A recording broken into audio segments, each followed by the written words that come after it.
మన వాళ్ళు ఎమ్మెల్యేలుగా, ఎంపీలుగా, గ్రామ స్థాయి నుంచి వార్డు మెంబర్గా, పంచాయతీ సర్పంచ్గా, అదే మున్సిపాలిటీలో అయితే కార్పొరేటర్లుగా, మేయర్లుగా, చైర్మన్లుగా మన వాళ్ళందరినీ కూడా చూడాలని, అదేవిధంగా రాబోయే రోజుల్లో ఈ కోఆపరేటివ్ బ్యాంకు ఎలక్షన్స్ కూడా జరగబోతున్నాయి.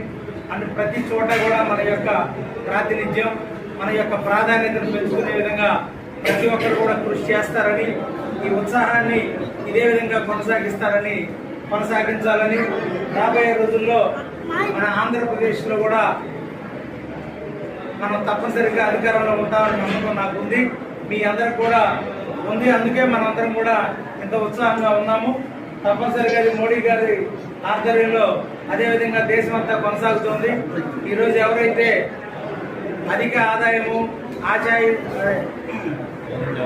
వారికి రావాల్సినటువంటి దానికన్నా కూడా ఎక్కువగా ఆలోచన చేసి తప్పుడు స్కీములు తీసుకొచ్చి స్కాములు చేసినటువంటి జగన్మోహన్ రెడ్డి, అదే వరుసలో కేజ్రీవాల్, నిన్నగా మన కేజ్రీవాల్ అందరిని కూడా ఇంటికి పంపించడం ప్రజల యొక్క నిర్ణయం ఎంతో ఆహ్వానించదగినది.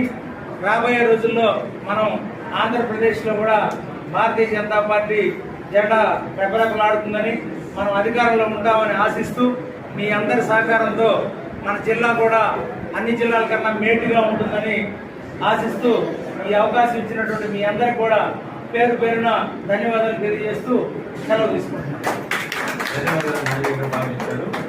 సమావేశం నుంచి మాజీ జిల్లా అధ్యక్షులు పి. కృష్ణారెడ్డి గారు మాట్లాడుతున్నారు. అలాగే గ్రామం అంటే ఎలా ఉండాలి దానికోసం ఆయన 1000 గ్రామాలు నేను అభివృద్ధి చేసి చూపిస్తాను. మోడల్ గవర్నమెంట్ సమేత చేయాలి అని చెప్పి 500 గ్రామాలు ఆల్రెడీ ఎక్కువైంది. అబ్దుల్ కలాం గారు ఉన్నదానికి 500 గ్రామాలు తీర్చిదిద్దారు.